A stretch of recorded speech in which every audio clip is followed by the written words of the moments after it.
វងញាតទាំងឡាយក៏តាំងនៅក្នុង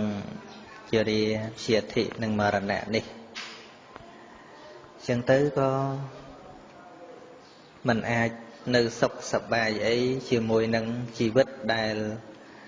មច្ចរាជទន្ទ្រានយ៉ាងនេះទេហើយបំណងដែលព្រះសម្មាសម្ពុទ្ធកាលនៅជាព្រះសទ្ធត្ថចេញទៅបួសនោះក៏មិនដឹងថានិព្វាននឹងជាអ្វីដែរគ្រាន់តែមានគំនិតមួយថានឹងទៅរកអមតៈធម៌គឺវិធីមិនស្លាប់ណារឿងដែលព្រះសម្មាសម្ពុទ្ធចេញបួសដំបូងកាលនៅជាព្រះពោធិសត្វហ្នឹងក៏មិនបានថាស្អីទៅជាអរិយមគ្គស្អីទៅជាព្រះធម៌ពិតស្អីទៅជាទីរំលត់ទុក្ខពិតហ្នឹងអត់ដឹងទេទុក្ខពិតហ្នឹងយ៉ាងណាក៏មិនដឹងហេតុដែលនាំឲ្យកើតទុក្ខក៏មិនដឹងសេចក្តីរំលត់ទុក្ខក៏មិនដឹងមជ្ឈិមបដិបទាជាផ្លូវកណ្ដាលទៅកាន់ទីរំលត់ទុក្ខក៏ព្រះអង្គអត់ដឹងដូចតែមនុស្សទេវតាធម្មតាមែនទែនទៅការដែលព្រះអង្គចេញទៅបួសហ្នឹងគឺថាទៅរកឲ្យបានអ្វីពិសេសមុនពិសេសឬក៏វិធីសាស្ត្រដ៏វិសេសដើម្បីមកប្រោសទាំងខ្លួនព្រះអង្គទាំងបបិតាទាំងមហេសីទាំងបរិជ្ជបុត្ររបស់ព្រះអង្គនឹងឲ្យរួចពីសេចក្តីស្លាប់ណាអញ្ចឹងព្រះអង្គគឺជាអ្នកមិនព្រមចំពោះការកើតចាស់ឈឺស្លាប់នឹងគឺថាមិនចង់ឲ្យជីវិតរបស់ព្រះអង្គនឹងវិលទៅរកអញ្ចឹងទាំងមហេសីទាំងបុត្រទាំងបិតាទាំងនរណានរណីទាំងអស់ហ្នឹងគឺថាមិនចង់ឲ្យមានថ្ងៃស្លាប់នឹងមកដល់ព្រះអង្គប្រឆាំងរឿងហ្នឹងទៅបានជាលះបង់នៅរាជសម្បត្តិព្រមទាំងសេចក្តីសុខព្រមទាំងបរិវារឋានៈយស័ក្តិសពគ្រប់ហ្នឹងទៅរកវិធីមិនស្លាប់អ្វីដែលព្រះអង្គទៅរកដំបូងហ្នឹងគឺទៅរកវិធីសាស្ត្រមិនស្លាប់មិនមែនជាការត្រាស់ដឹងពិតប្រាកដទេដំបូងឡើយចឹងបានជាព្រះអង្គបានទៅជួបគ្រូដតីដែលគោរពនៅវេទៈនៃសាសនាតមកដូចជាអាឡារតបោះឧតកតបោះជាដើមប៉ុន្តែនៅពេលដែលរៀនចប់ទៅក៏រកមិនឃើញថាធ្វើយ៉ាងណាដើម្បីកុំឲ្យស្លាប់ហ្នឹងនៅតែរកមិនបានក៏ឃើញតែគ្រូហ្នឹងក៏កាន់តែចាស់ទៅឈឺទ្រុឌទ្រោមរាល់តែថ្ងៃអញ្ចឹងសាកសួរទៅរកសេចក្តីផុតស្លាប់មិនឃើញទៅព្រះនិព្វានរុភិកាលនោះនៅជាព្រះមហាក្សត្រហ្នឹងព្រះអង្គស្វែងរកដោយខ្លួនឯងមានន័យថាពិសោធន៍គ្រូអស់ហើយមិនអាចមានគ្រូណាបង្ហាញផ្លូវមិនស្លាប់បានទេអាចមានសាសនាខ្លះក៏ប្រាប់ថាគោរពព្រះនេះព្រះនោះចឹងទៅនឹងអាចកើតជាតិក្រោយឈប់ស្លាប់តែព្រះអង្គនៅតែមិនអាចទទួលយកបានជាទៅទ្រង់បំពេញទុក្ករកិរិយាដ៏យ៉ាងឧក្រិដ្ឋអស់រយៈកាល76ឆ្នាំហ្នឹងទីបំផុតក៏នៅតែរកមិនឃើញវេលាដល់ព្រមនាថ្ងៃពេញបរមីខែវិសាខទៅទើបត្រាស់ដឹងនៅសច្ចធម៌ដល់ទៅត្រាស់ដឹងនៅសច្ចធម៌ឃើញដល់ការពិតប្រងពិតជារកឃើញសេចក្តីមិនស្លាប់មែនសេចក្តីមិនស្លាប់អាចមានទៅបានទល់តែកុំមានជាតិការពិតនៅត្រង់នឹងម្ល៉េះហើយសេចក្តីអន្តេះអន្តែងរបស់ព្រះអង្គថាតើត្រូវរកថ្នាំអ្វី ឬក៏ទៅនៅពិភពណា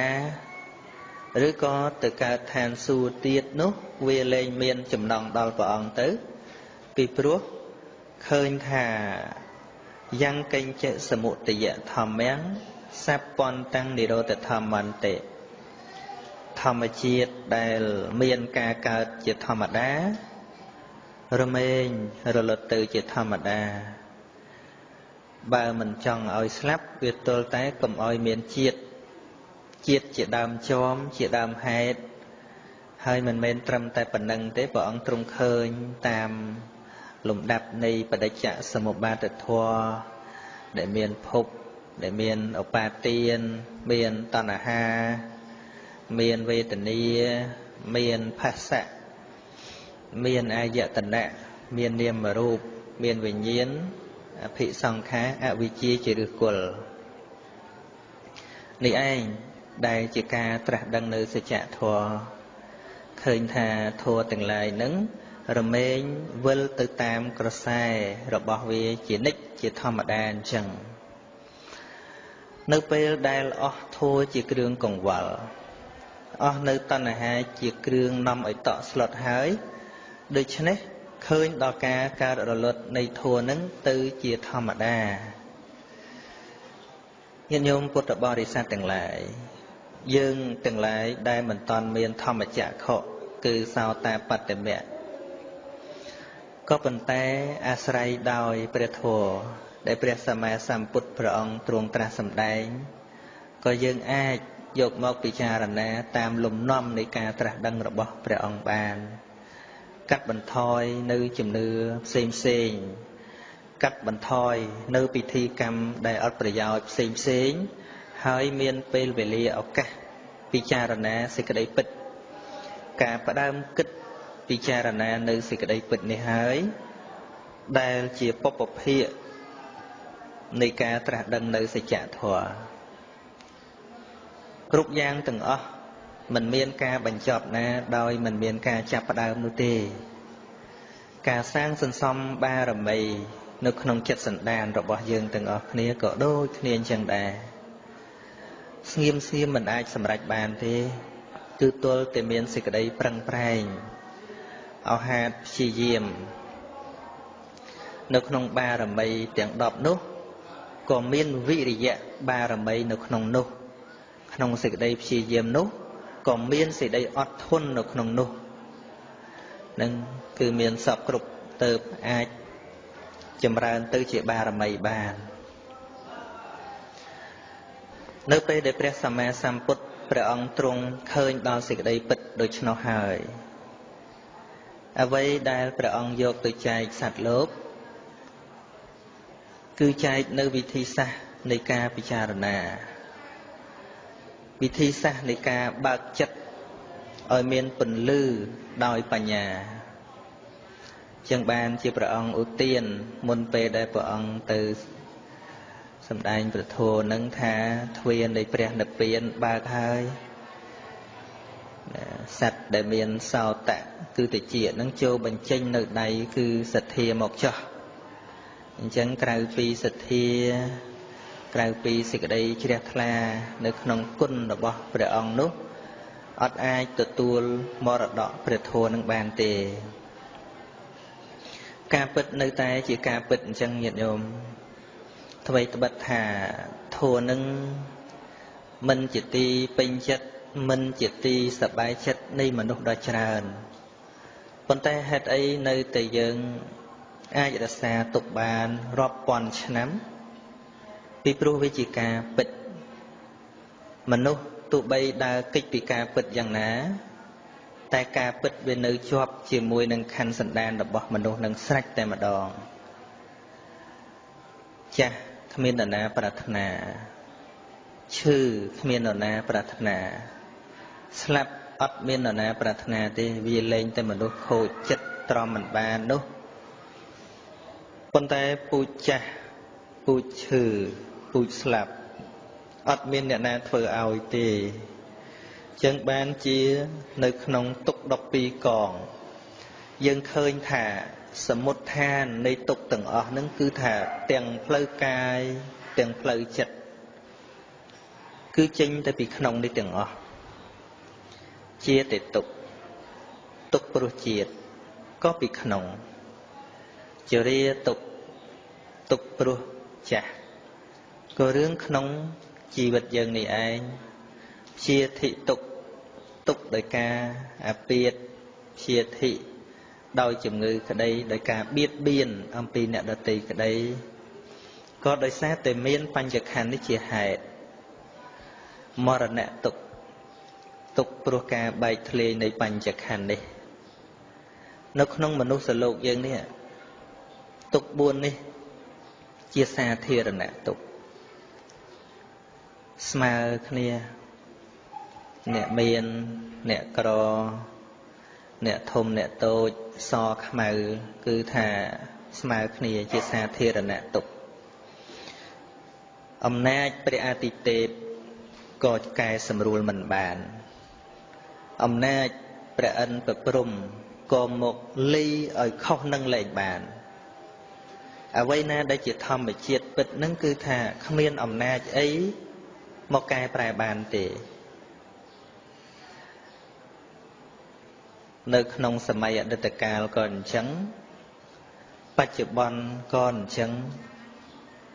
ទៅអនាគតក៏ដូចគ្នាគឺយ៉ាងនេះឯង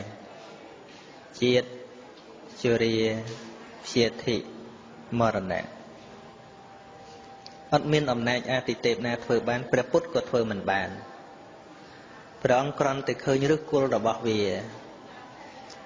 តែដែលថាមានខណ្ឌហើយឲ្យជៀសផុតអំពីសាធារណៈទុកនេះអត់បានទល់តែសោះថ្ងៃនេះយើងមកចូលរួមរំលែកទុកបាសិកាង៉ែតសវណ្ណរចនាហៅមុំតូចនេះមរណៈទុកនឹងតាមពិតគឺជាមរណៈទុករបស់សពដែលបានចែកឋានទៅម្នាក់ឯងមកក៏ម្នាក់ឯងទៅវិញក៏ម្នាក់ឯងឯណាទៅញាតិឯណាទៅកូនឯណាទៅដីឯណាទៅម្ដាយឪពុកមិនអាចទៅជាមួយគ្នាបានទេទោះបីជាស្លាប់ដំណាលគ្នាតែគតិមិនដូចគ្នាពាក្យថាចែកឋាននេះមិនមែននិយាយថាចែកតែពីយើងនោះទេទោះបីជាស្លាប់ដំណើរគ្នានឹងក៏មិនងាយមានដំណើរដូចគ្នាដែរវាលែងតែការកសាងសន្សំឧបនិស្ស័យដូចគ្នាបើថាបាបនឹងស្មើគ្នាបុណ្យនឹងក៏ជ្រះថ្លាទាំងអស់គ្នាដូចជាពួកមគ្គមានុបអញ្ចឹងប៉ុន្តែបើចំពោះដំណើរនៃការគិតដំណើរនៃទិដ្ឋិខុសគ្នាទោះបីជាស្លាប់នៅក្នុងពេលជាមួយគ្នាក៏ហៅថាចែកឋានពីគ្នាដែរអញ្ចឹងពាក្យចែកឋាននេះមិនមែនប្រើសម្រាប់តែមនុស្សស្លាប់និងមនុស្សរស់ប៉ុណ្ណោះទេទោះបីជាមនុស្សស្លាប់ដូចគ្នាបើមានគតិខុសគ្នាក៏ឈ្មោះថាចែកឋានខុសឋានដូចគ្នាចឹងដែរតែពាក្យនេះយើងនិយាយតែសម្រាប់យើងរស់ហើយនឹងអ្នកដែលស្លាប់ដោយសម្គាល់សេចក្តីថាតាក់ទងគ្នាលែងបានហៅគ្នាលែងឮលែងត្រឡប់ជាផ្លូវមួយដែលទៅមិនដែលត្រឡប់ឥឡូវឧបាសិកាសវណ្ណរចនាបានបញ្ចប់នៅខ្សែជីវិតមួយសម្រាប់ជាតិនឹងដូច្នេះសម្រាប់ជាតិនឹងអត់មានអ្វីសម្រាប់ទទួលរងទុក្ខជាមួយខ្សែជីវិតឈ្មោះសវណ្ណរចនានឹងទៀតទេតែយើងអ្នកទាំងអស់គ្នាយើងនៅប្រឈមមុខច្រើនតទៅទៀតដរាបណាថ្ងៃនោះមិនតាន់មកដល់រឿងអ្វីក៏អាចកើតមានដែរត្រូវប្រាស់ញាតិជាទីស្រឡាញ់មែនទែនទៅ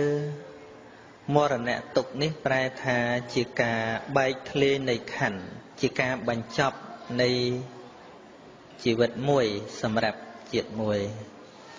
តែតាមពិតអ្នកដែលសោយទុក្ខពិតប្រាកដព្រោះអំណាចនៃមរណៈទុក្ខនេះគឺញាតិទៅវិញទេគឺសោកព្រោះញាតិដែលជាទីស្រឡាញ់អ្នកចូលទៅក្នុងបយេហិវិបយោគោទុក្ខោណាមរណៈទុក្ខនេះដោយចម្ពោះនោះគឺអ្នកស្លាប់នឹងបានបែកធ្លាយនៅបញ្ចក្ខន្ធនឹងហើយរូបរាងកាយនេះអត់បាននៅទទួលទុក្ខអីទៀតទេអត់ទេទៅតាមយថាកម្មពាក្យថាទៅតាមយថាកម្មគឺទៅតាមសំគួរដល់អំពើដែលជាពូជដែលជាចេតនកកម្មដែលបានកសាងនោះរីឯសេចក្តីទុក្ខព្រោះស្លាប់ជាឥទ្ធិពលឥឡូវនេះមិនមែនសម្រាប់អ្នកស្លាប់ទេគឺសម្រាប់យើងអ្នកនៅរស់ជាមិត្តជាបងជាប្អូនជាសាច់ញាតិមិនមែនជាមរណៈទុក្ខទេគឺជាទុក្ខមួយព្រោះការបែករបស់ជាទីស្រឡាញ់បយេហិវិបយោគោទុក្ខោប៉ុន្តែមានមរណៈនឹងជាអារម្មណ៍ជាបច្ច័យជាហេតុណាហើយយើងនឹងបន្តទៅមានបញ្ហាច្រើនទៀតសម្រាប់ជីវិតអ្នករស់នៅនេះចឹងបានជាអ្វីដែលគួរធ្វើនេះព្រះដម្រាមប្រភិយតែងតែដាស់តឿនរឿយថាអច្ចេវៈកិច្ចមាតបੰកោជញ្ញាមរណងសវេពហុណោសង្ករន្តេនៈមហាសេនេនមច្ចនាកិច្ចដែលគួរធ្វើតបៈធัวនេះគឺការដុតកម្ដៅកិលេសសេចក្តីអាក្រក់នៅក្នុងចិត្តសន្តានរបស់យើងនឹងគួរតែធ្វើអីលើនឹងតួកិលេសក្នុងចិត្តសន្តានដែលជាភាវៈអាក្រក់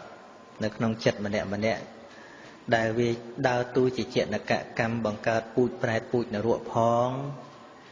វាមានតួនាទីដុតកម្លោចនៅកុសលក្នុងចិត្តរបស់យើងផងហើយក៏ជាពូជនៃសេចក្តីទុក្ខក្នុងសង្សារវដ្តដែលច្រើនផងនេះគឺថាត្រូវតែធ្វើនៅពេលហ្នឹងអត់មានចាំពេលណាទេអ្នកណាដឹងថាស្អែកខ្លួនឯងត្រូវស្លាប់នោះ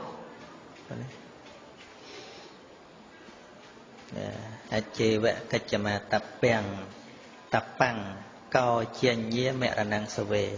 កោនឹងនរណាជាញានឹងក៏បីដឹងថា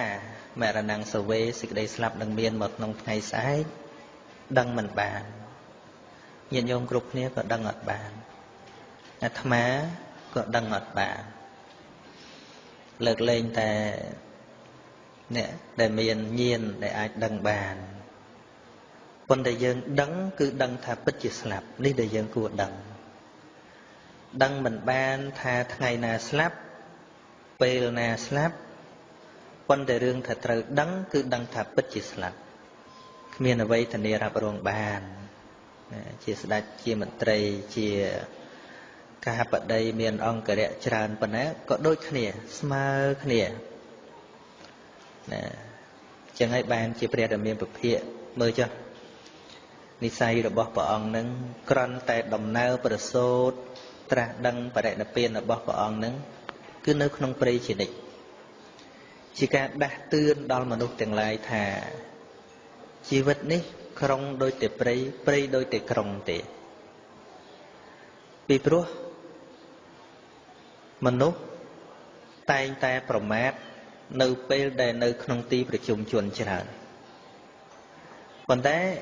បើនៅក្នុងទីស្ងាត់រហោស្ថានតែងតែមានសេចក្តីភ័យខ្លាចតក់ស្លុត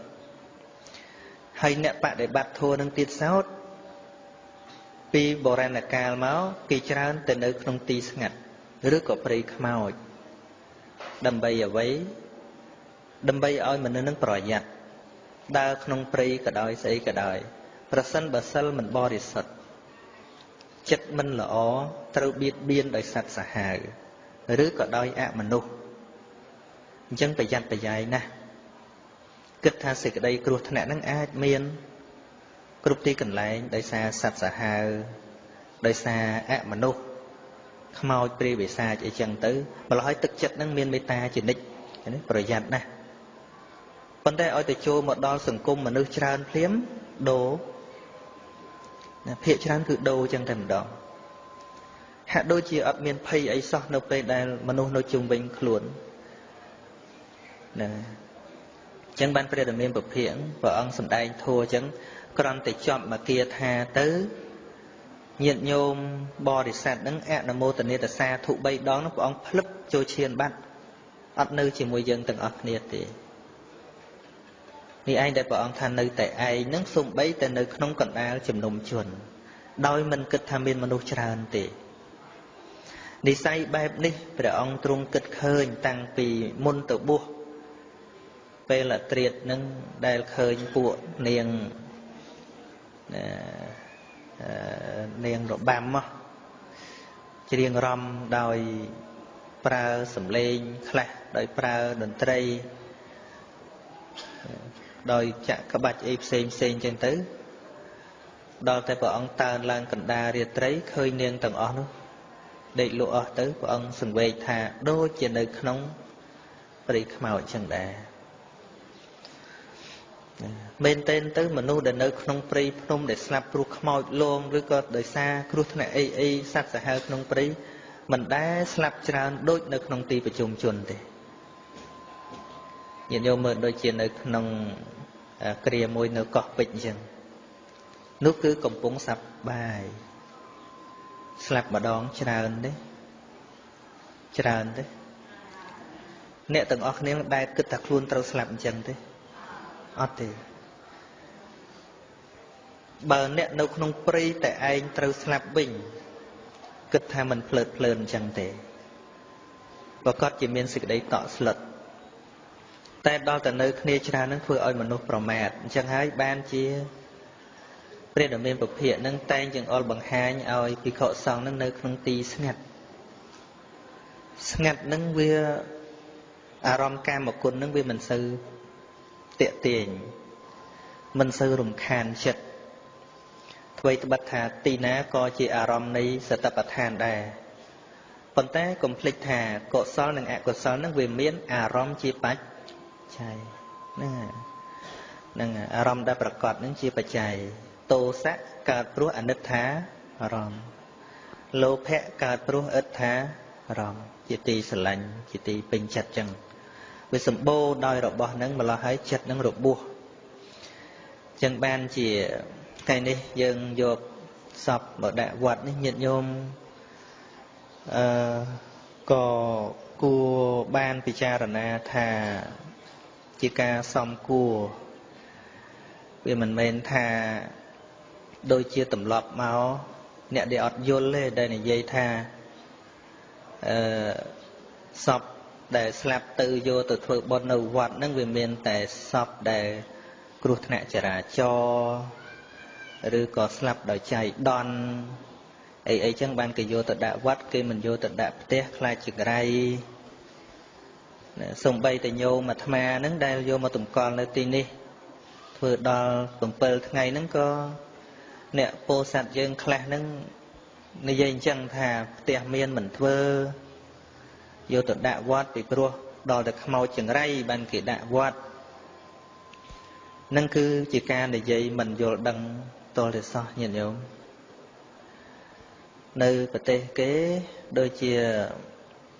tiếp căn phật sát snap xem những cái vô chơi chật vô một thôn đâu vót vấn đề đó là cái tầm lọp nhực nhồi tới với ở đây vậy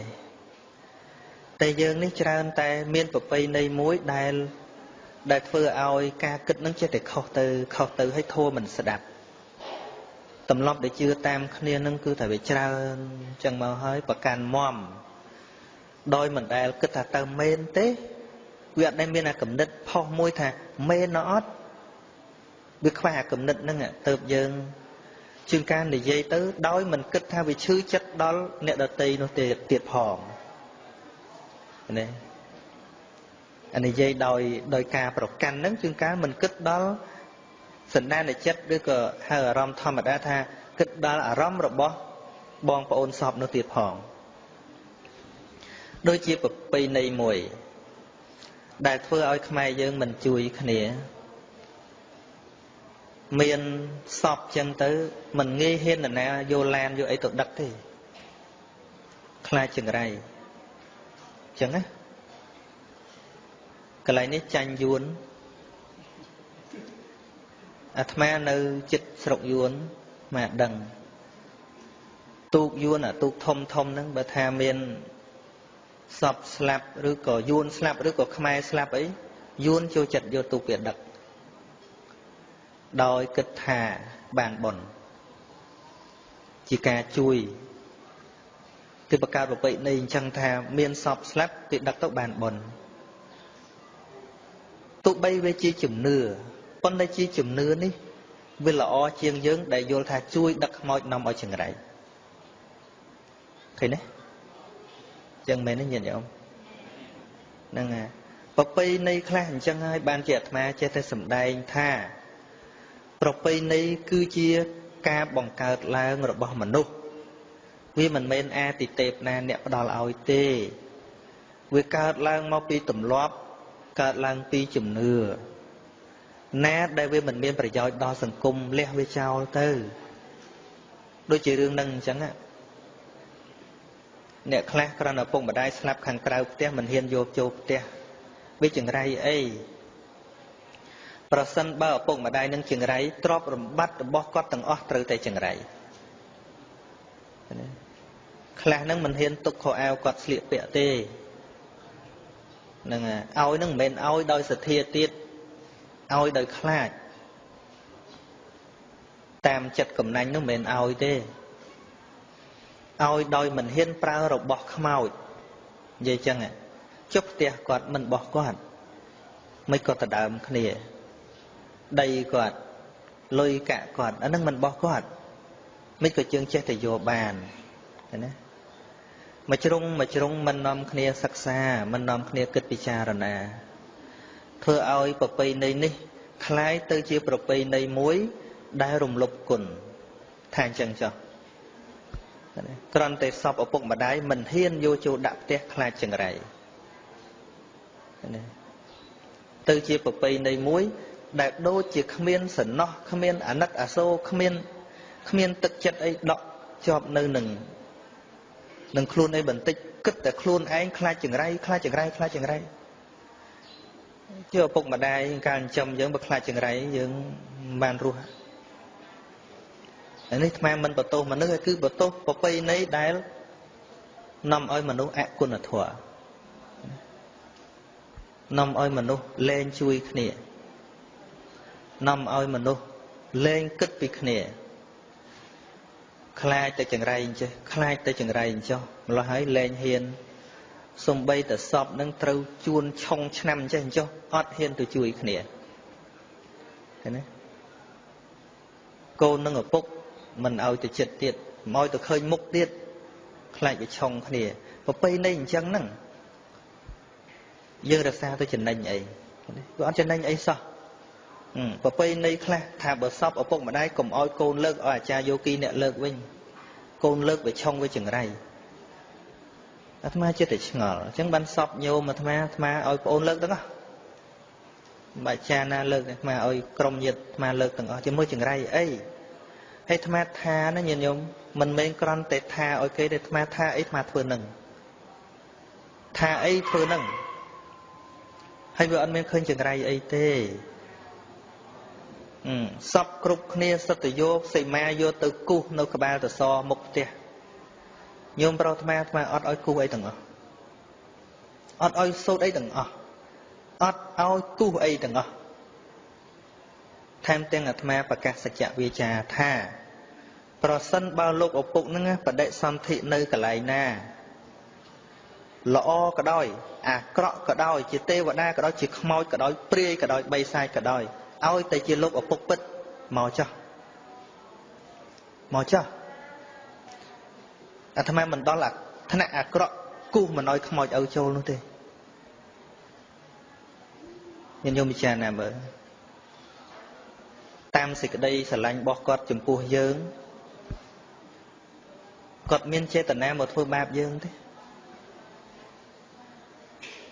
នេះដែលពុទ្ធឲ្យយើងយកបញ្ញាមកគិតពិចារណាហេតុផលមកប្រកាសអញ្ចឹងពេលបញ្ចុះសពរួចអស់ទៅផ្ទះក៏ផ្សាយមេត្តាអញ្ចឹងទៅពពួកទេវតារក្សាផ្ទះឬក៏អារក្ខទេវតារក្សាខ្លោងទ្វារជូនបុណ្យកុសលទាំងអស់ប្រាប់ទៀតថាប្រសិនបើលោកឪពុករបស់អាត្មាមែនមកផ្ទះនឹងមែនទេទោះបីក្នុងកំណើតអីក៏ដោយប្រសិនបើកម្មនឹងតម្រូវឲ្យគាត់កើតជាស្អីក៏ដោយជាទេវតាជាខ្មោចជាព្រាយជាស្អីក៏ដោយជាប្រែតក៏ដោយឲ្យមកចុះបើកទ្វារឲ្យចូលចុះមិនបាច់ទេវតារសាខ្លងទ្វារនឹងហាមទេព្រោះអាត្មាចង់ដឹងប្រសិនបើគាត់រងទុក្ខយើងងាយដឹងថាតើគាត់រងទុក្ខប៉ុណ្ណាយើងនឹងចាត់ចែងធ្វើបុណ្យឧទ្ទិសកុសលឲ្យគាត់មិនអញ្ចឹងហ្នឹងហើយម្នាក់ចេះតែខ្លាចចេះខ្លាចចុះហើយមិនព្រមស្ដាប់ឲ្យយល់ញាតិញោមយល់តែនឹងតាមពិតវាត្រូវគួរឲ្យសំណោះណាឥឡូវឧបមាមកខ្លួនយើងវិញស្រឡាញ់កូនស្រឡាញ់ចៅជាប់ចម្ពាក់កាន់តែចង់ទៅឃើញគឺគូសសីមាអត់ឲ្យចូលទៅឆេះហើយញាតិញោមធ្វើម៉េចនឹងក៏ជាសត្វដែរព្រះពុទ្ធឲ្យចម្រើនមេត្តាទាំងសត្វតូចសត្វធំសត្វដើរសត្វហើរសត្វមើលឃើញសត្វមើលមិនឃើញនឹងយើងចេះផ្សាយមេត្តាបានចុះខ្មោចឪយើងមួយមិនក៏ត្រូវចាំបាច់ពាត់សីមាឃើញទេឬក៏ខ្លាចតែរឿងស្លាប់នឹងឯងដែលយើងមិនយល់មិនស្ដាប់ធម៌យកប្រពៃណីជាធំពេករហូតដល់ទៅខ្លាចជាអគុណធម៌តែនឹងមកថាអគុណធម៌ហើយធ្វើបុណ្យឲ្យម៉ែឲ្យឪគ្រាន់តែខ្លាចម៉ែឪកាច់តែប៉ុណ្្នឹងទេបើស្ដាប់ឲ្យច្រើនបន្តិចយល់ឲ្យច្រើនបន្តិចអញ្ចឹងបានអាត្មាហើយអាត្មាធ្វើរូបញោមប្រុសអាត្មាដាក់កន្លែងអាត្មាប៉ុណ្ណានៃញាតិញោមថាមិនខ្លាចទេអាត្មាថាអត់ខ្លាចទេពីព្រោះយើងយកទឹកចិត្តការដែលគាត់នៅរស់យកមកនិយាយអញ្ចឹងទឹកចិត្តនោះប្រសិនបើកើតជាអមនុស្សវាអត់ភ្លេចទេ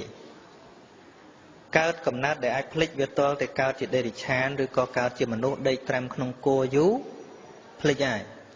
តែបើកើតជាអមនុស្សវិញទឹកចិត្តដែលគាត់ធ្លាប់ស្រឡាញ់យើងអត់ភ្លេចទេណាមិនភ្លេចទេដូច្នេះញាតិញោមពុទ្ធបរិស័ទ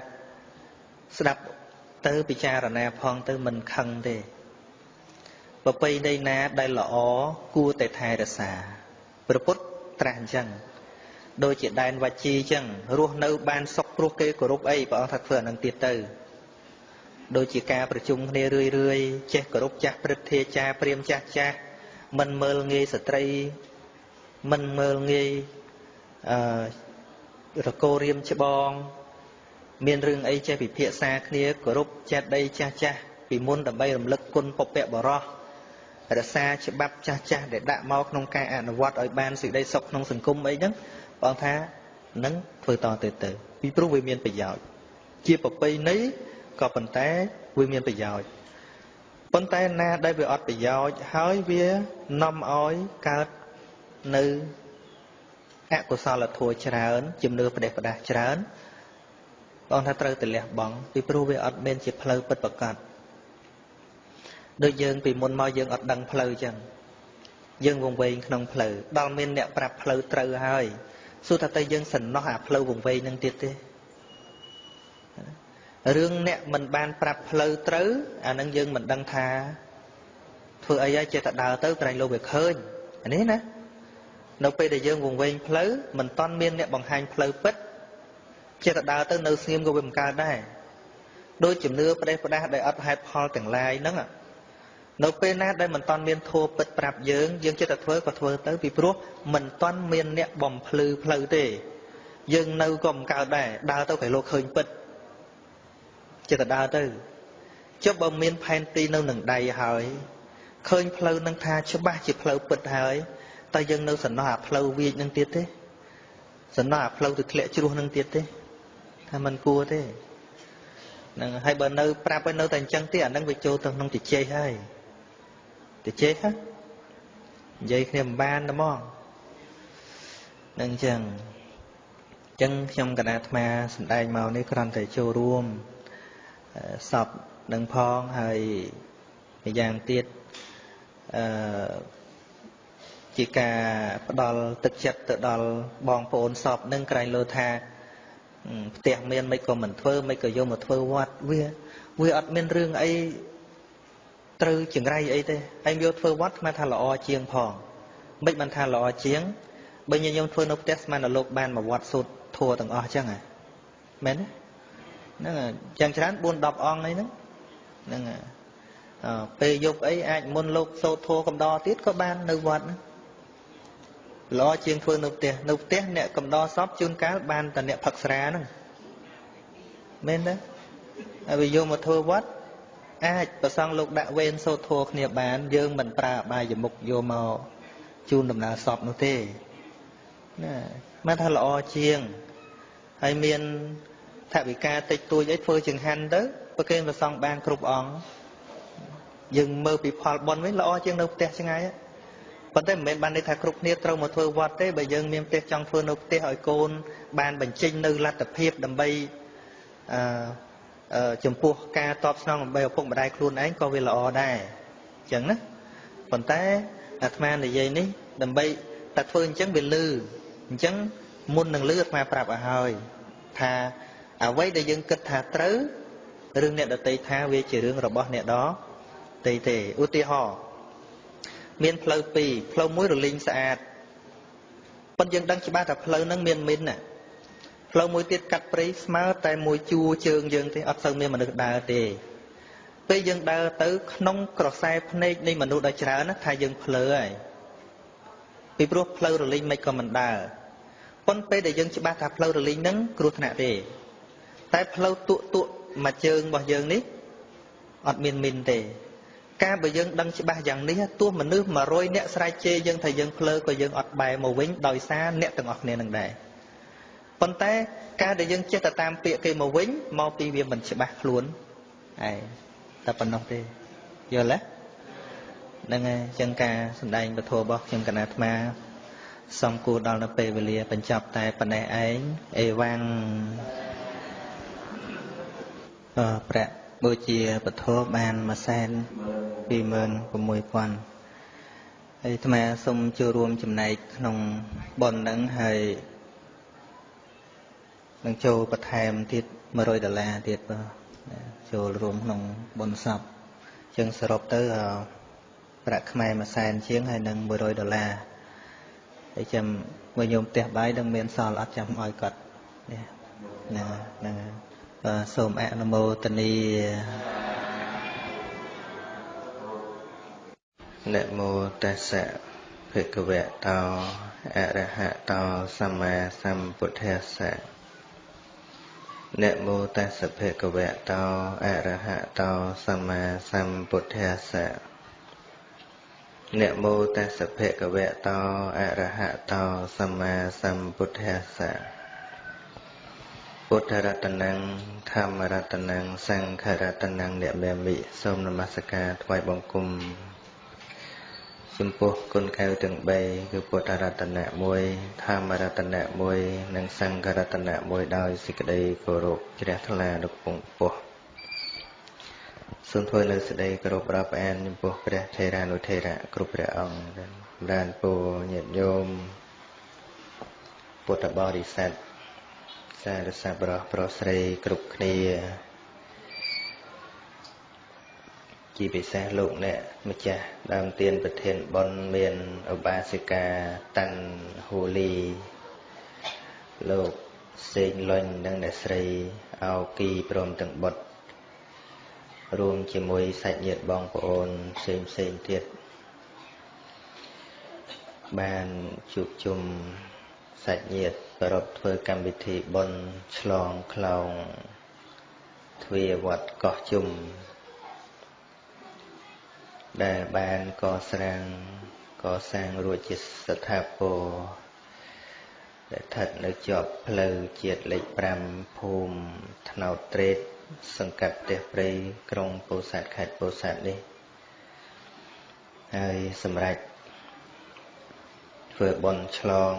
នៅគេហដ្ឋានលោកសេងលុញនិងអ្នកស្រីអោគី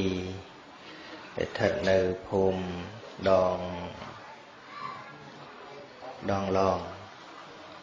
ធ្លាប់ទៅលើដងរុងមានដងឡងទៀតណាដងឡងឃុំកោះជុំស្រុកកណ្ដៀងខេត្តពោធិ៍សាត់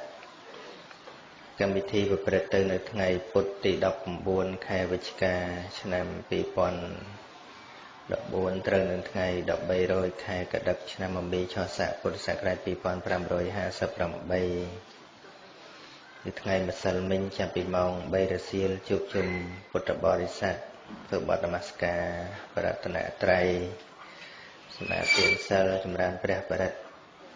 និងសម្ដែងធម៌ទេសនាអញ្ចឹងទេសនាហើយម្ដងហើយម្សិលមិញអត់ទេហើយឥឡូវនេះវេលាព្រឹកថ្ងៃពហុត្រូវនៅថ្ងៃ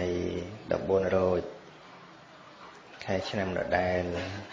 កម្មវិធីម៉ោង7ព្រឹកប្រគេនជាគូព្រះសង្ឃអញ្ចឹងកម្មវិធីទេសនាព្រឹកនេះគ្រាន់តែជាកម្មវិធីជ្រៀតម៉ោងទេអញ្ចឹងរួចទៅបានកាត់ខ្សែបូដែលជានិមិត្តរូបបើកឲ្យប្រើប្រាស់នៅខ្លងទ្វារម៉ោង11ថ្ងៃត្រង់វេផតតាហាប្រគេនព្រះសង្ឃជាកិច្ចបញ្ចប់កម្មវិធីបុណ្យបាទអញ្ចឹងខ្ញុំកណ្ដាអាត្មាមានឱកាសសំគួរដើម្បីសម្ដែងនៅធម្មកថាជាកិច្ចអនុមោទនានៅកុសលចេតនាដែលមានជាស្រេចនៅក្នុងចិត្តសន្តានរបស់លោកអ្នកម្ចាស់ដើមទានបាទថានឹងត្រូវសម្ដែងធម៌អ្វីឲ្យជ្រៅក៏មិនសមជាធម្មតាពុទ្ធបរិស័ទចូលចិត្តនៅក្នុងការធ្វើទានរក្សាសិលធម្មតាបាទប៉ុន្តែអ្វីដែលលើសពីធម្មតាទៅគឺសច្ចធម៌ដែលព្រះសម្មាសម្ពុទ្ធព្រះអង្គទ្រង់ត្រាស់សម្ដែងនៅក្នុងទានដែលយើងធ្វើនេះក៏មិនជាដតីក្រៅអំពីសច្ចធម៌ដែរគឺជាចេតនានៅក្នុងការលះនៅរបស់ដែលជាធម្មតាលោភៈ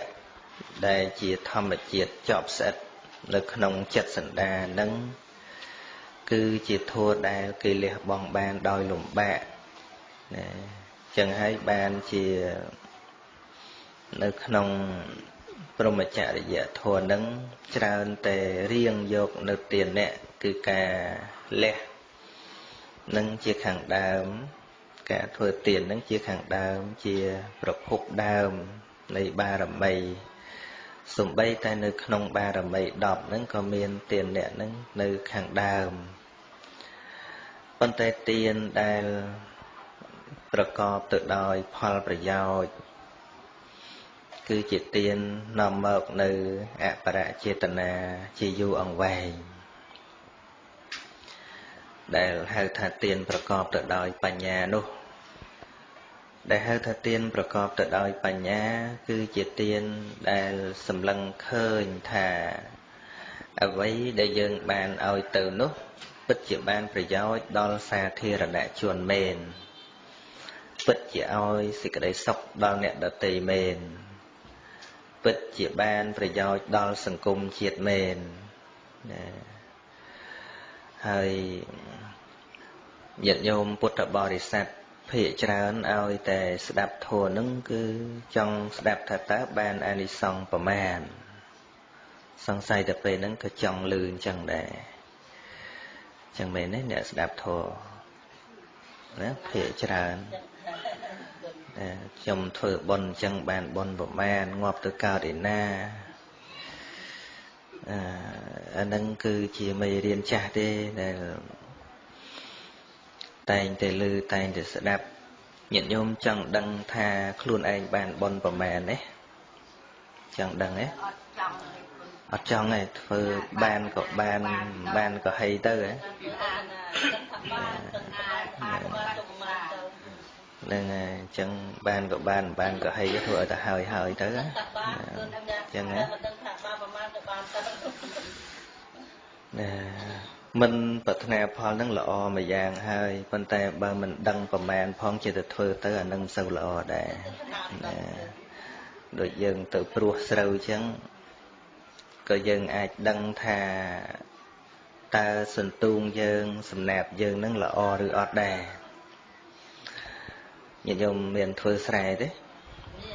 មានអញ្ចឹងទេសនាប្រៀបធៀបនឹងស្រែតែមកជាធម្មតាធម្មជាតិបុណ្យពិតនឹង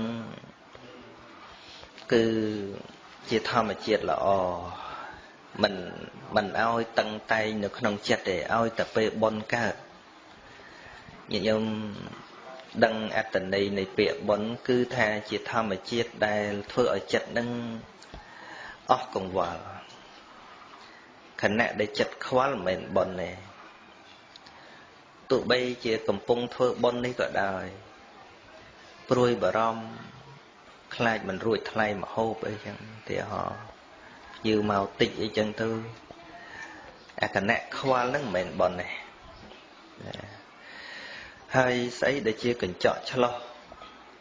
ដើម្បីឲ្យដឹងថាចិត្តហ្នឹងជាបុណ្យឬក៏អត់នោះអ្នកដតីមិនអាចប្រាប់បានទេទោះបីជាព្រះសង្ឃទោះបីជាអាចារ្យ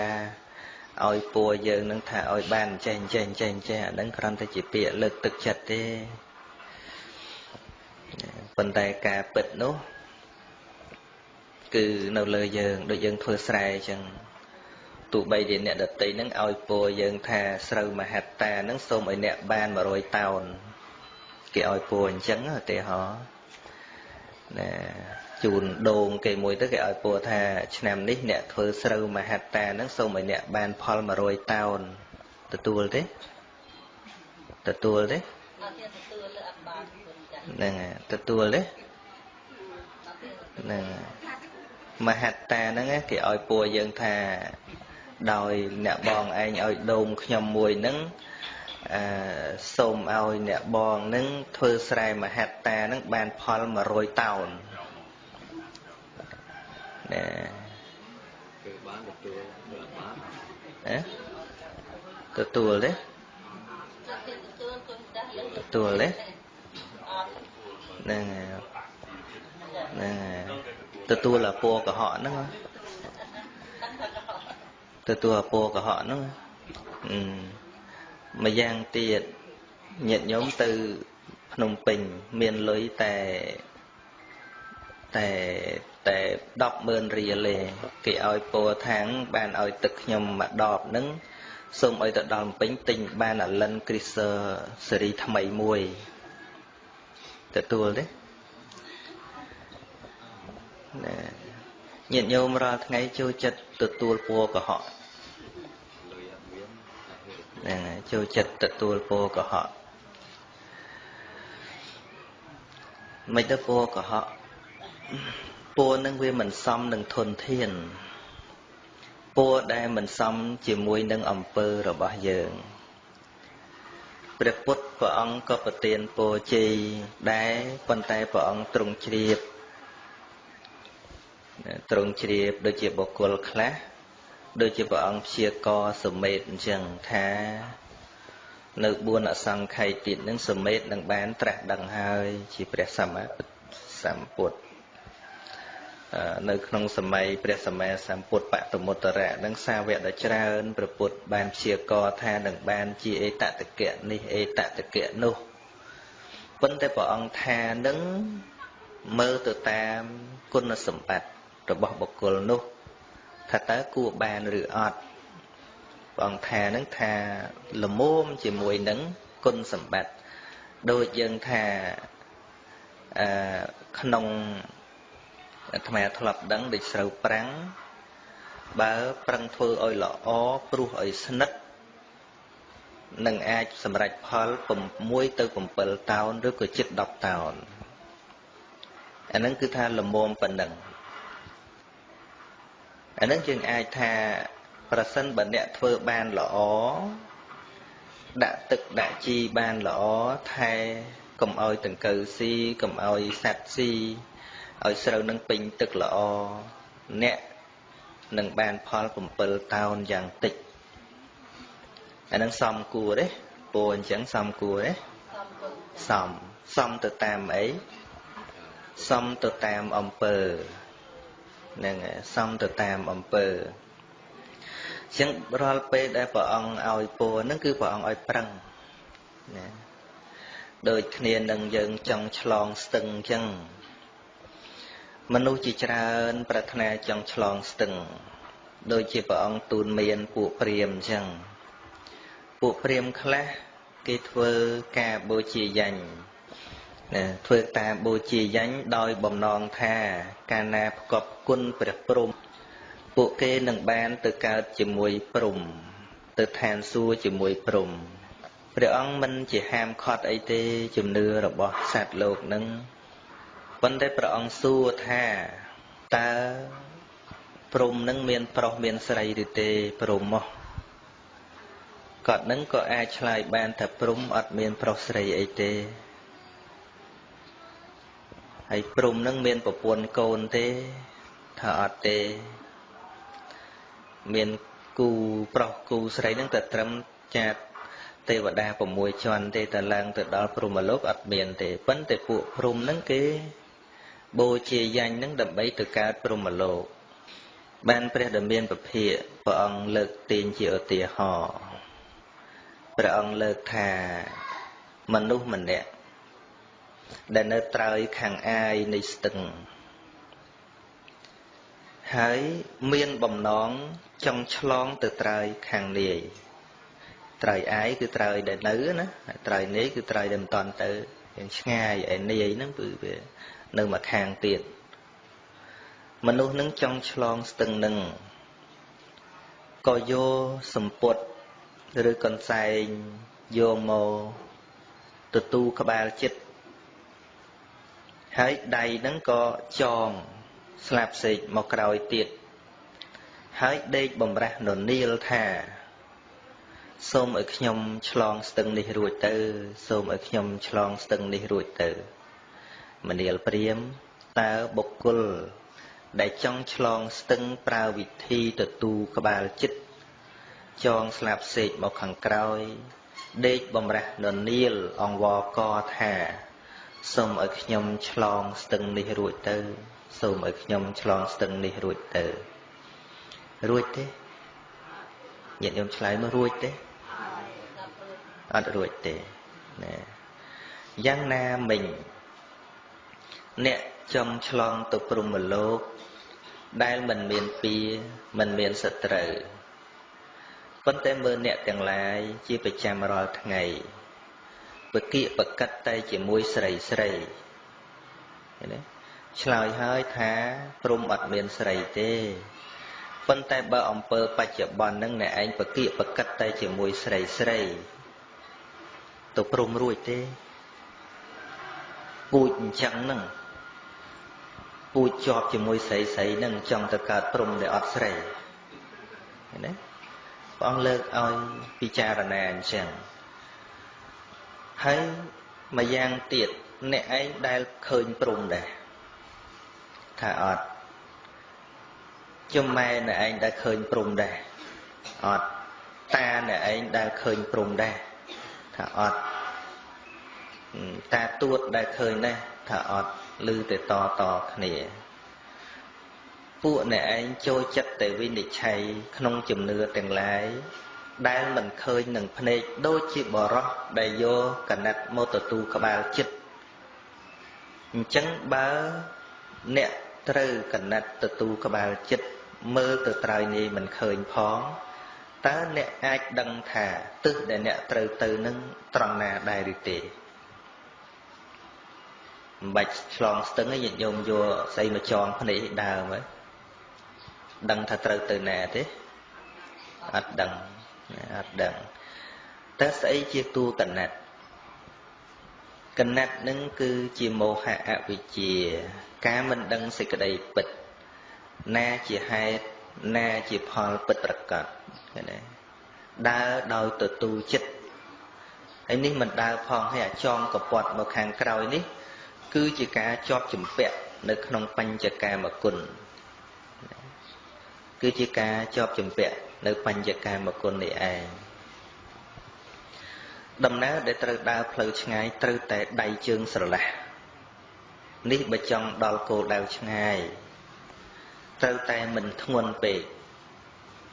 trời tại đa phơi rồi linh đây mình bên chìa hộ phòng trời tại miền tây bị say chỉ ba loa rồi hai đôi chân hai ban chỉ bè sama sam bút sầm đai nơi phơi cần đá cứ sama tịch thể nâng chia hàng đá Bakana mình miền sama tịch thể tế nẹt đá ai căn tịch ngay vì từ đầu chiêng nẹt ọt đá từ tiệt nhận nhôm sầm máy xạ mờ ưu tiên họ thả dân trời từ Phnom Penh dân chinh đầm nào tới cho bác nè thầy dân trời từ nè vấn tay bây dân ọt toàn đăng cầm nọt từ đa thầy dân trời từ nè tê cua chinh đầm nào thế nhìn nhôm cua chinh đầm nào thế lâu bạn để bắt nơi không sát na có đôi kia bút bò đi sát dân đã tràn mình sư khoa khoai kịch bị cha rồi nè thật ta ca thơ nó khóc rư trời tề cứ sạch tề lơ đẹp đặc nòng sạch tề lơ nẹ tê sna sạch tề lơ lục sòng sạch tề lơ à cha tha chẳng mách cứ chẳng nhận nhôm xông bay tề trời chif lan có đòi nhận nhôm complete thả bê thật công lan ngục ngộ lệ chua mình lên tề slap tật công tề nè chỉ slap tề dương mình ai để dây thả tê nhom mình nè bao phong tật công bao tờ ná tờ đăng tớ bột body set dương phệ tràn cười chẳng cứ thế này nè nhận nhôm thuê tờ bật thả nè tê snaឬក៏អាចារ្យដែលយើងពឹងពាក់ជាអ្នកណែនាំក៏ពិតមែនតែយើងមិនគួរផ្ញើវាសនាលើអ្នកដឹកនាំទាំង